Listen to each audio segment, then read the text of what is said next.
그러므로 너희 마음의 허리를 동이고 근신하여 예수 그리스도에 나타나실 때 너희에게 가져올 은혜를 온전히 바랄지어다. 너희가 순종하는 자식처럼 이전 알지 못할 때 쫓던 너희 사역을 본 삼지 말고 오직 너희를 부르신 거룩한 자처럼 너희도 모든 행실에 거룩한 자가 되라.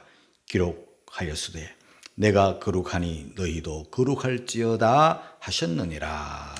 예수님의 십자가 사건, 부활 사건 이후에 성령이 임하시고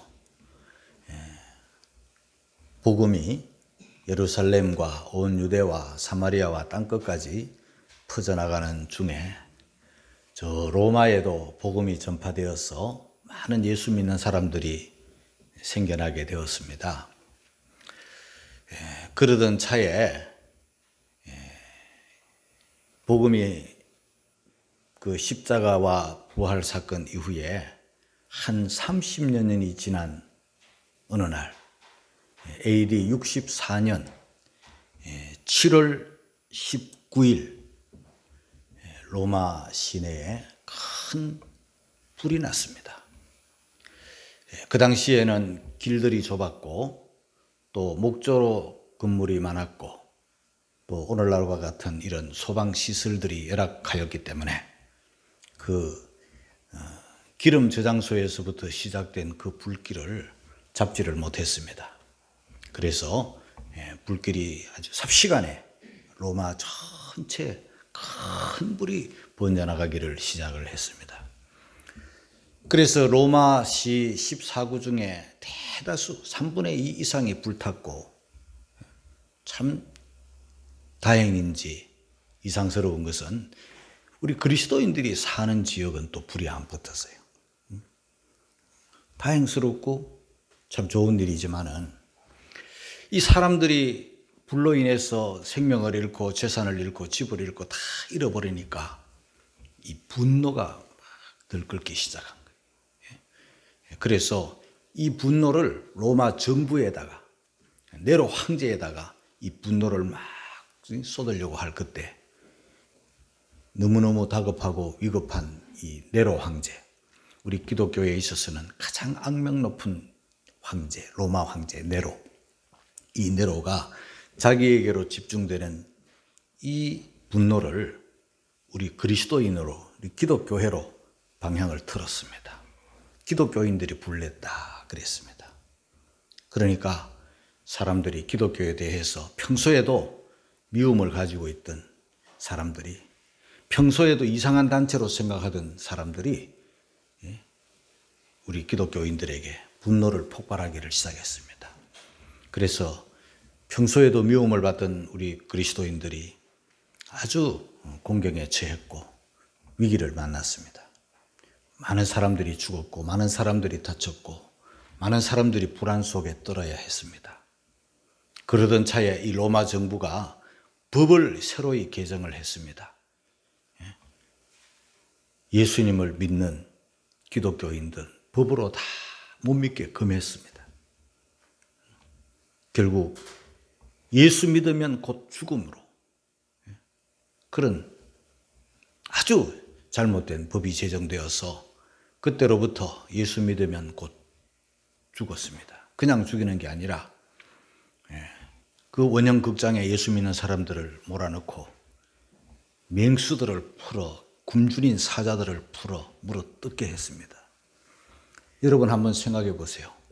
예수 믿는 게 뭐 죄도 아닌데 이 로마 사람들은 자기 법, 그러니까 로마의 총독이 사형 집행을 내린 그 예수라는 사람이 살아났고 하나님의 아들이라고 믿는 그 이상한 종교라고 생각해서 우리 기독교를 그렇게 비방하기를 시작했는데 무차별 막 죽입니다. 미워하는 정도가 아니에요. 그냥 죽여요. 짐승에게 뜯어서 죽이는 거예요. 얼마나 기독교인들이 미웠으면 그렇게 했을까, 그런 생각을 해봅니다. 그것도 분이 안 풀려가지고 그냥 화형을 시키고, 예수 믿는 산채로 화형을 시킵니다. 그리고 또 참수를 시킵니다. 그냥 잡아다가 그냥 산채로 목을 쳐버립니다. 또 사람 시체를 그냥 길거리에 매달아 가지고 불 붙여버립니다. 얼마나 끔찍한 그런 잔인한 그런 핍박이 우리 기독교회에 가해졌습니다. 고통스러웠습니다. 예수 믿는다는 이유 때문에 형언할 수 없는, 표현할 수 없는 그런 위경을 맞았습니다. 그래서 기독교인들은 너무 두려워서 땅 속에 굴을 파고 두더지처럼 땅 속으로 들어갔습니다. 생명을 부지하기 위해서. 그것이 카타콤베입니다. 그 땅 속에 굴을 파고 두더지처럼 살았는데 이리 파고 저리 파고 살려고 그렇게 파들어갔습니다. 그렇게 해서 기독교 자유를 잃어버리고 난 다음에 기독교가 국교로 회복되기까지 그때로부터 약 한 250년 동안 황제가 10번이 뒤바뀌는 동안 그렇게 우리 기독교인들은 고난 속에 핍박 속에 생명의 위협 속에 그렇게 살아야만 했습니다. 로마의 카타콤베 속에 들어가지 못한 사람들은 로마를 탈출하기 시작했습니다. 우리 그리스도인들이 이곳저곳 피할 수 있는 곳이라면 다 피하고 숨을 수 있는 곳이라면 다 숨고 될 수 있는 대로 멀리 사람들이 없는 곳으로 그렇게 숨어 들어갔습니다. 이때 베드로 사도가 그 흩어진 크리스찬들에게 그 숨어 지내고 있는 그 두려움 속에 떨고 있는 우리 신자들에게 편지를 한 것이 고린도전서입니다. 고린도전서 1장 1절 우리 한번 읽고 가겠습니다. 예수 그리스도의 사도 베드로는 본도, 갈라디아, 갑바도기아, 아시아와 비두니아에 흩어진 나그네 여기저기서 흩어진 숨어서 신앙생활하는 그들에게 베드로 사도는 편지를 보냈습니다. 이럴 때 어떻게 살아야 되는지를 교훈하고 말씀해주고 있습니다. 여러분, 우리는 지금 그때 그 로마 시대와는 다르지만 우리는 지금 코로나19라고 하는 이 팬데믹 시대에 우리가 지금 지나고 있습니다. 이 팬데믹이라고 하는 것은요, 이 전염병이 창궐할 때, 대창궐할 때 그때를 팬데믹이라 합니다. 팬데믹은 전염병이 1단계부터 6단계까지가 있는데 제일 마지막 6단계, 그러니까 전염병이 어느 한 지역만이 아니라 어느 한 나라만이 아니라 전 세계에 퍼졌을 때 모든 사람들이 전염병에 다 노출이 되어서 누구든지 전염병에 감염이 될 수 있는 이러한 때를 6단계 때를 팬데믹이라고 합니다. 지금 우리는 6단계를 지금 살고 있어요. 그러니까 얼마나 위험에 노출되어 있는가. 지금 마스크를 다 쓰고 사람과 사람끼리 거리를 두고 이렇게 예배하고 설날이 되어도 가족들 간에 만나지도 못하는 이러한 시대를 우리가 지금 과거에 경험해 보지 못한 그런 위험한 시대, 이상한 시대를 지금 우리가 살아가고 있는 거예요. 그런데 최근 어떤 한 통계 자료가 나왔습니다. 지금 이 코로나가 19가 지금 1년 동안 작년 2월 우리 성지순례팀 성경공부팀이 터키를 다녀온 그때가 바로 2월 달 아닙니까? 지금 2월 달이에요. 지금 한 1년이 지금 지나고 있는 이때 지난 1년 동안 한국 교회 신뢰도 조사가 나왔습니다. 그래서 목회 데이터 연구소라는 곳에서 지난 1월 12일부터 15일까지 그러니까 딱 한 달 전이네요. 한 달 전에 통계 조사를 했습니다. 발표를 했습니다. 그 발표가 어떤 내용이냐 하면 우리 한국 교회를 신뢰하는가? 신뢰도 조사를 했더니 22%가 신뢰한다. 나머지 78%는 한국 교회 신뢰하지 않는다. 이 한국 교회에 대한 신뢰도가 추락한 것이 뭐 어제 오늘의 일은 아니에요. 꾸준하게 점점 이렇게 신뢰도가 뚝뚝뚝뚝뚝 떨어졌는데요. 코로나19가 1년 지나면서 신뢰도가 아주 급격히 이거 떨어지는 정도가 아니라 아주 추락한 상태예요. 그 22%라는 것은요, 우리 신자들이 포함되어 있기 때문에 우리 신자들을 제외한 나머지는 거의 다 한국 교회를 신뢰하지 않는다. 이런 끔찍한 그런 시대를 지금 지나고 있습니다. 최근 방역 당국이 확진자 발표를 했는데 교회를 통한 감염, 순수 교회를 통한 감염이 얼마인가 조사를 한 것이 발표가 되었는데 전체 확진자의 11%였습니다. 11%. 그러니까 나머지 89%는 교회가 아닌 다른 곳에서 감염이 된 거예요. 교회발 감염은 11%. 다중이용시설이 가장 많죠. 뭐 노래방이라든가 커피숍이라든가 식당이라든가 뭐 이런 곳에서 누구나 드나드는 곳에서 감염이 제일 많이 일어났고, 그 다음 요양시설이라든가 뭐 의료기관이라든가 교정시설이라든가 또 뭐 신천지라든가 또 다양한 뭐 가족들 간의 전파라든가 외국에서 들어왔다든가 뭐 등등 해가지고 다 89%예요. 교회는 11%예요. 그 방역 당국에서 발표한 거니까요. 그런데 사람들에게 또 물었습니다. 교회발 감염자가 몇 %라고 생각되느냐라고 물었더니 통계 자료에 의하면은 44% 이렇게 발표가 나왔습니다. 4배가 플러스 된 거예요. 사람들 생각에, 사람들 의식에 이 코로나19의 11%는 방역 당국에서 발표한 거고, 보통 일반 사람들이 느끼는 것은 44%가 교회에서 발생했을 것이다, 이렇게 생각을 하는 거예요. 그만큼 인식이 지금 잘못되어 있는 거, 많이 업되어 있는 거예요. 4배나. 상당히 억울하죠. 우리 교회에서는, 한국 교회는 상당히 억울한 거죠. 그러나 우리 교회 감염자도 적지 않았고, 또 일부 종교 시설들의 그 일탈된 행위들을 우리가 볼 때, 매스컴을 통해서 볼 때 우리도 분노가 일어날 때가 많아요. 이런 이 팬데믹 시대에 말이죠, 이런 전염병 시대에 막 부흥회를 해가지고 난리를 치지를 않나. 참 안타까운 일들이 많이 일어났기 때문에 우리도 할 말은 없어요. 다수가 모이는 교회 공동체이다 보니까 국민들의 불안감이 높아간 것은 사실이지만, 사람들 속에 근본적으로 우리 교회에 대한 부정적 시각이 인식이 깔려 있는 거예요. 안타까운 것은 이 부정적 시각이 속히 풀릴 것 같지도 않아요. 전염병이 잦아들고 설령 사라진다 할지라도 교회에 대한 인식이 좋아질 것을 크게 기대하기가 어렵다 하는 것이고, 또 부정적 시각이 과도하다고 해도, 사회적 신뢰도가 우리 한국 교회가 추락했다고 해도 단기간에 이것을 만회할 뭐 뾰족한 묘수도 없는 게 현실이에요.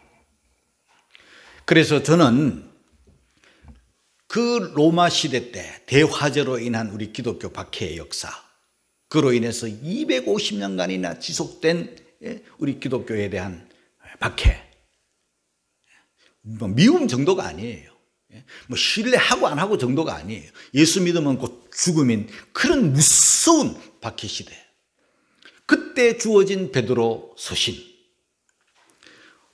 코로나19로 인한 이 팬데믹 시대에 그러면 저와 여러분들은 어떻게 살아야 될까? 어떻게 살아야 될까? 그래서 팬데믹 시대의 그리스도인이라는 제목으로 오늘 여러분들에게 말씀을 드리게 되었습니다. 제일 먼저 여러분들에게 드리고 싶은 말씀은 마음의 허리를 동이고 근신하라, 그렇게 하나님께서 베드로를 통해서 우리에게 말씀해 주셨습니다. 13절 말씀입니다. 다 같이 읽겠습니다. 시작. 그러므로 너희 마음의 허리를 동이고 근신하여 예수 그리스도에 나타나실 때 너희에게 가져올 은혜를 온전히 바랄지어다. 마음의 허리를 동이라 그랬습니다. 성경 속에서요, 허리를 동이라 할 때는 몇 가지 뜻이 있어요. 오늘 저와 여러분들은 이 말씀이 그렇게 와닿지 않을 수가 있어요. 왜냐하면 우리들의 지금 입고 있는 옷들은요, 상의와 하의를 구별해서 입잖아요. 구분해서 입어요. 그 하의를 입을 때는 누구나 할 것 없이 다 벨트를 멜 수밖에 없어요. 그러나 옛날 그 당시에는 이런 의복이 그렇게 발달되어 있지 못하기 때문에 거의 대부분 사람들은요, 이 통으로 짠 옷을 입어요. 옷 하나 목으로 해서 이렇게 걸치면 그게 옷이에요. 그러니까 옷 만들기도 쉬웠겠죠. 또 편리하기도 하고. 그런데 문제는 되게 편한데, 되게 시원하고 되게 좋은데 약점이 있어요. 일할 때 불편하다는 거예요. 그래서 4가지 이유로 인해서 허리를 동였어요. 언제? 전쟁할 때. 전쟁할 때는 편한 옷, 펄렁이는 옷, 통으로 짠 옷이 불편한 거예요. 그래서 허리를 바짝 조아매고 전쟁터에 나갔어요. 군인이 당연히 허리를 동여 매어야 돼요. 군인은 허리를 매지 않고는 군인의 자격이 없어요. 그 다음에 어떨 때, 일할 때, 일하는 종의 자세가 허리를 묶는 자세예요. 이것은 누가복음 12장에도 나타난데요. 35절 이하를 읽겠습니다. 다 같이 시작. 허리에 띠를 띠고 등불을 켜고 서 있어라. 너희는 마치 그 주인이 혼인집에서 돌아와 문을 두드리면 곧 열어주려고 기다리는 사람과 같이 하라. 주인이 늦게 혼인집에 갔다가 돌아오시는데 종들이 막 풀어헤치고 편안하게 드러누워 있고 이러면 안 돼요. 서 있어야 돼요. 허리에 띠를 띠고 서 있어야 돼요. 등불을 들고 서 있어요. 그래서 주인이 오시면 문 두드리면 즉각 문을 열고 주인을 영접하고 맞이할 수 있는 준비를 갖춘 일꾼의 종의 자세. 그게 허리를 띠는 자세예요. 그 다음에 또 허리를 띠는 경우가 있는데요. 주의 종들이 하나님의 말씀을 증거할 때 허리에 띠 띠고 말씀을 증거해라. 특히 예레미야에게 이런 말씀을 하나님이 하셨는데요. 예레미야 1장 17절을 읽겠습니다. 다 같이 시작. 그러므로 너는 내 허리를 동이고 일어나 내가 내게 명한 바를 다 그들에게 고하라. 그들을 인하여 두려워 말라. 두렵건대 내가 너로 그들 앞에서 두려움을 당하게 할까 하노라. 저와 여러분들은 이해가 잘 안 되죠. 왜 종들이 백성들을 두려워해야 될까? 하나님의 말씀을 증거해 주면 사람들이 고마워하고 좋아하고 듣기를 원하고 아멘하고 감동받고 그 말씀대로 살면 얼마나 좋고 주의 종을 귀하게 여길 텐데 그게 아니에요. 선지자들은 예나 지금이나 고난을 받아요. 왜냐하면 사람들은요, 자기 듣고 싶은 소리 하면 참 좋은데 자기 듣기 싫은 소리 하면 싫어하는 거예요. 복 받기를 바라는데 복 주시는 하나님을 전하면 좋아해요. 그런데 저주받는다 하면 싫어하는 거예요. 막 살고 싶은데 이렇게 살아라 저렇게 살아라 간섭을 하면 싫어하는 거예요. 죄악에 빠져 우상숭배에 빠져 하나님을 등지고 사는데 우상 버리라 그러고 죄를 버리라 그러고 그렇게 살면 안 된다 그러고 하나님의 거룩한 말씀을 전하니까 사람들이 싫어하는 거예요. 싫어할 뿐만 아니라 노골적으로 핍박을 하는 거예요. 돌 던지는 거예요. 상상하기가 좀 어렵죠, 우리들은. 그래서 선지자들은 하나님의 말씀을, 거룩한 말씀을 전할 때는요, 이 쉬운 게 아니에요. 그래서 사람들이 두려운 거예요. 그럴 때 하나님께서 예레미야에게 허리를 동이라. 그들에게 담대하게 복음을 전해라. 말씀을 전해라. 이럴 때 하나님의 말씀을 전할 때 허리를 동이고 그렇게 전하게 했습니다. 또 한 가지 예가 있어요. 출애굽 때 이스라엘 백성들이 이제 430년 지나 애굽에서 출발합니다. 하나님의 말씀을 따라 출발합니다. 애굽에는 10가지 재앙이 임했습니다. 이제 마지막 재앙 때 그들이 유월절 음식을 먹고 이제 곧 출발합니다. 이럴 때 하나님께서 주신 말씀이 있어요. 출애굽기 12장 11절이에요. 같이 읽겠습니다. 시작. 너희는 그것을 이렇게 먹을지니 허리에 띠를 띠고 발에 신을 신고 손에 지팡이를 잡고 급히 먹으라. 이것이 여호와의 유월절이니라. 그들이 이제 곧 가야 돼요. 430년이나 짓눌렸던 그 애굽을 이제 탈출하는 날이에요. 출애굽을 하는 날이에요. 이럴 때 허리에 띠를 띠고 발에 신을 신고 손에 지팡이를 잡고 급히 먹고 출발 신호가 울리면 곧바로 나가야 되기 때문에 그런 자세가 바로 허리에 띠를 띠는 거예요. 그런데 오늘 베드로를 통해서 주신 하나님의 말씀은 의복의 허리를 띠는 게 아니라 마음의 허리를 동이라 그렇게 하셨어요. 이 팬데믹 시대에, 기독교 박해 시대에, 옛날이나 지금이나 우리 성도들은 어떤 자세로 살아야 되나? 마음의 허리를 동이고 항상 주님이 우리를 부르시면, 오라 하시면, 일하라 하시면, 충성하라 하시면, 가라 하시면 갈 수 있는, 움직일 수 있는 만반의 준비를 하고 살아라, 그런 뜻이에요. 사랑하는 성도 여러분, 저와 여러분 모두가 이 팬데믹 시대에 그리스도인으로서 마음의 허리를 동이고 사시기를 주님의 이름으로 축복합니다. 두 번째는 근신하라, 그렇게 말씀을 하셨습니다. 이 근신은요, 근신이라는 이 말씀은 어떤 뜻을 가지고 있는가 하면요, 자기 자신을 컨트롤하라, 자기 자신을 조절하라, 그런 뜻이 있어요. 두 번째는 경계를 하고 있어라, 그런 뜻이에요. 세 번째는 취하지 말라, 그런 뜻이 있어요. 여러분, 술 취한 사람과 정반대되는 말씀이 근신이에요. 술이 취하면 어떻습니까? 정신을 잃어버리잖아요. 그 신경들이 다 마비가 돼가지고 분간을 못하는 거예요.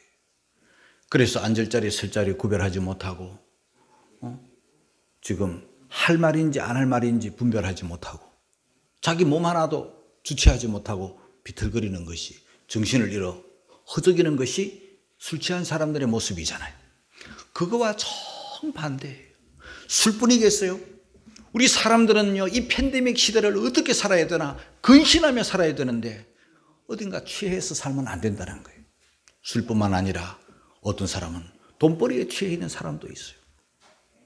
어떤 사람들은요, 일에 취한 사람도 있어요. 물론 우리가 일해야죠. 물론 우리가 돈 벌어야죠. 물론 우리가 공부해야죠. 그러나 어디엔가 우리가 취하면요, 쾌락에 취하든지 물질에 취하든지 술에 취하든지 도박에 취하든지 춤바람에 나서 취하든지 어디에 취해 있는 삶을 지금 성경은 경계하고 있는 거예요. 취하지 말라는 거예요. 그게 근신이에요. 정신을 맑게 하고 자기를 잘 컨트롤하라. 경계를 멈추지 말라. 여러분, 보초병이 적진을 살피잖아요. 졸면 되겠습니까? 엉뚱한 짓 하면 되겠습니까? 적이 언제 올지 모르는데, 기습적으로 숨어서 들어올지 모르는데, 항상 보초병은 깨어서 정신을 바짝 차리고 계속해서 주의를 하고 살펴야 되는 거예요. 그 수상한 곳, 의심나는 곳은 더 예리하게 살피는 거예요. 적이 오나 안 오나, 그게 보초병의 사명이에요. 그런데 졸고 있으면 분별하지 못하잖아요. 마찬가지로 사랑하는 성도 여러분, 이 팬데믹 시대를 사는 우리 그리스도인들은 근신하라는 주님의 말씀을 마음에다가 새기고 정신을 바짝 차리고 어디에 취하지 말고 정신을 빼앗기지 말고 그렇게 경계하면서 자신을 잘 조절하면서 절제하면서 맨정신으로 정신을 똑바로 차리고 신중하게 하루하루를 사는 그런 지혜로운 성도들이 되시기를 주님의 이름으로 축복합니다. 그리고 이 세상에 쓰잘데없는 거 너무 기대하지 마세요. 이 세상 부자 되거나 성공하거나 출세하거나 잘 되거나 이 세상의 것은요, 그거 다 헛된 소망이에요. 잠깐 있는 것에 불과한 거예요. 우리는 무엇을 바라고 무엇을 소망해야 되나? 예수 그리스도에 나타나실 때 너희에게 가져올 은혜를 온전히 바랄지어다. 우리가 믿음으로 살고 말씀대로 살고 천국 중심으로 살고 주님 다시 오실 때 받을 칭찬을 예비하면서 하늘나라의 보물을 쌓으면서 사는 그런 성도들이 되어서 주님이 주실 때 가지고 오실 은혜를 바라는, 주님이 주시는 것을 소망하고 주님이 주시는 것을 기대하고 주님께서 주시는 것을 바라는 성도들이 되어야 되지, 이 세상 헛된 소망 그런 것에 연연하면 안 된다는 거예요. 은혜를 바라는, 주님이 주시는 것을 소망하는 그런 지혜롭고 복된 성도들이 되시기를 주님의 이름으로 축복합니다. 두 번째 교훈입니다. 이전 사욕을 쫓지 말라. 14절 다 같이 읽겠습니다. 시작. 너희가 순종하는 자식처럼 이전 알지 못할 때 쫓던 너희 사욕을 본삼지 말아라. 여러분, 순종하는 자식이란 어떤 자식입니까? 부모님들이 말씀을 하면 예 하고 듣고 그대로 실천하는 순종하는 자식, 여러분 얼마나 사랑스러운 자식입니까? 우리가 그렇게 되어야 되는 것이죠. 그런데 순종하는 자식은, 하나님의 말씀에 순종하는 자식은 어떤 자식인가? 이전 알지 못할 때, 이전이라는 것은요, 주님을 모를 때, 복음을 모를 때, 천국을 모를 때, 말씀을 모를 때, 은혜를 모를 때, 예수 믿기 전에 그럴 때 살던 모습처럼 사욕, 그 죄악된 본성, 죄악된 본능, 육체의 소욕, 그저 이 세상적인 거, 육체적인 거, 순간적인 거, 물질적인 거, 쾌락적인 거, 이런 것, 그게 전부인 줄 알고 쫓던 그런 삶을, 이전 쫓던 사욕을 본삼지 말라는 거죠. 사랑하는 성도 여러분, 저와 여러분들은 예수님을 통해서 구원을 받고 하나님의 자녀가 되었고 천국을 얻었습니다. 그리고 성령을 받았습니다. 이제는 사욕을 쫓는, 육신을 쫓는, 죄악을 쫓는 이 세상 것을 추구하는 그런 사람이 아니라 우리는 말씀을 쫓고 성령을 쫓고 하나님의 뜻을 따라 사는 그런 성도들이 되어야 되겠죠. 이전에는 어떻게 살았는가? 나 중심의 삶이었어요. 예수 믿기 전에는. 지금 예수 안 믿는 사람들이 꼭 그렇게 살잖아요. 자기 좋으면 다 된 거예요. 남 생각 안 해요. 자기 중심. 그런데 우리는 예수님을 통해서 구원을 받았는데도 불구하고 여전히 나 중심이면 안 돼요. 우리는 예수님 중심. 할렐루야. 전에는 어떻게 살았습니까? 세상 중심. 이제는 어때요? 우리는 천국 중심으로 살아요. 전에는 육체 중심. 아니죠. 이 육체의 소욕을 따라 살면 안 된다는 거. 여러분, 여러 차례 저는 여러분들에게 말씀을 드렸습니다. 육체의 소욕을 따르지 말고 우리는 성령의 뜻, 성령의 소욕을 따라 사는, 성령이 원하시는 대로 사는 거룩한 그런 성도들이 돼요. 전에는 물질, 전에는 돈, 전에는 그저 집 큰 거 사면 좋고, 전에는 돈 많이 가지면 좋고, 전에는 부동산 많으면 좋고, 그게 전부였어요.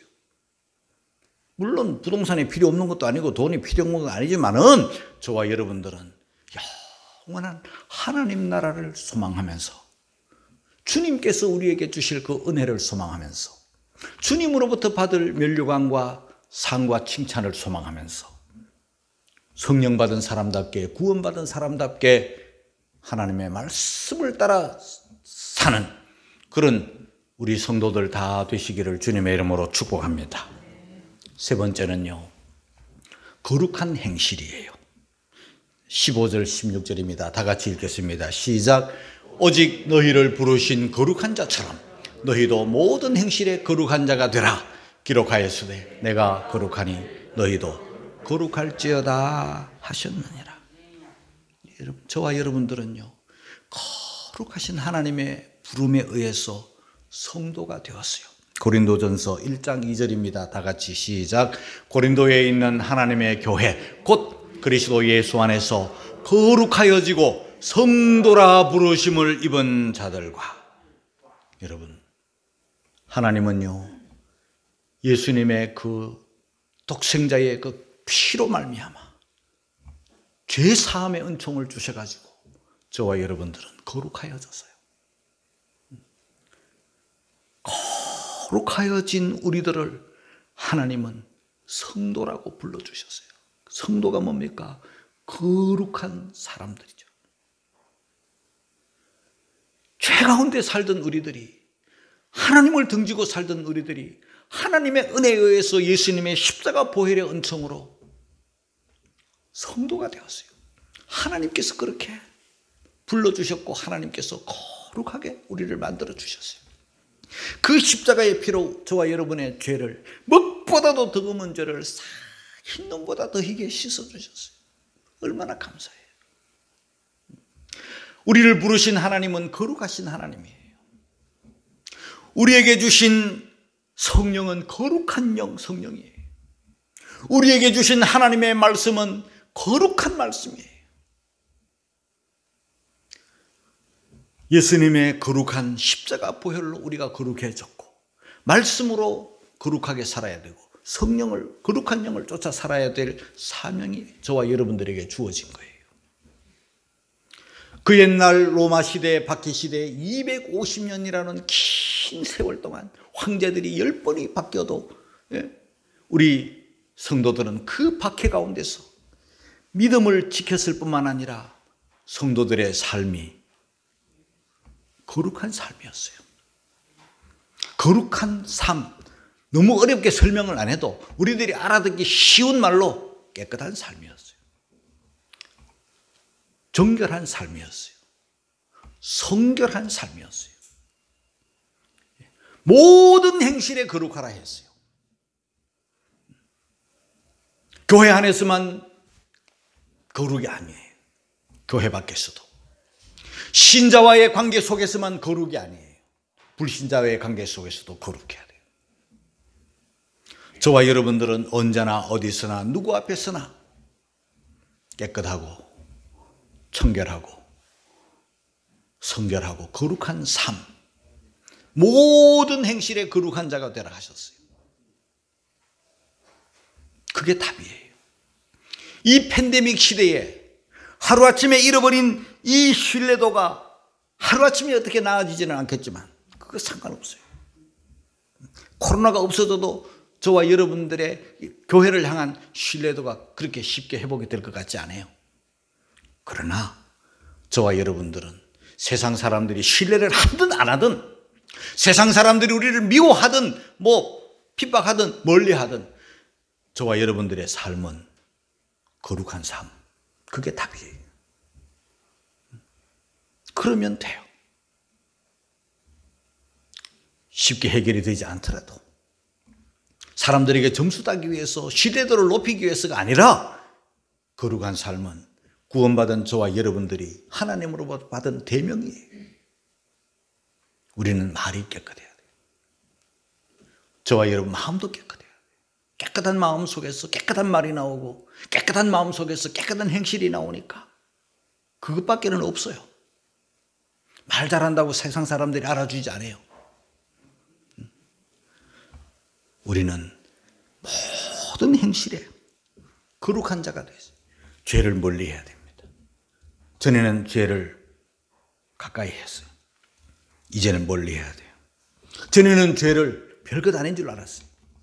그러나 이제는 죄를 멀리할 정도가 아니라 아주 죄를 슬퍼하고 아파하고 아주 싫어하는 그런 성도가 되어야 주님이 원하는 삶을 살아가는 거예요. 거룩함, 깨끗함, 성결함. 하나님은 이것 때문에 저와 여러분들을 성도라 부르셨고, 저와 여러분들은 성화의 사명이 있는 거예요. 그게 답이에요. 사랑하는 성도 여러분, 이 팬데믹 될 수 있으면 빨리 속히 사라지기를 바라요. 그건 우리 소망이에요. 김명순 권사님 기도하는 것처럼 이것이 1년이나 왔어요. 또 앞으로 어떻게 될지 몰라요. 변이가 발생해가지고 더 오래 갈지도 몰라요. 이럴 때 저와 여러분들은 어떻게 이 팬데믹을 살아야 되나, 시대를 살아야 되나. 마음의 허리를 동이고 근신하고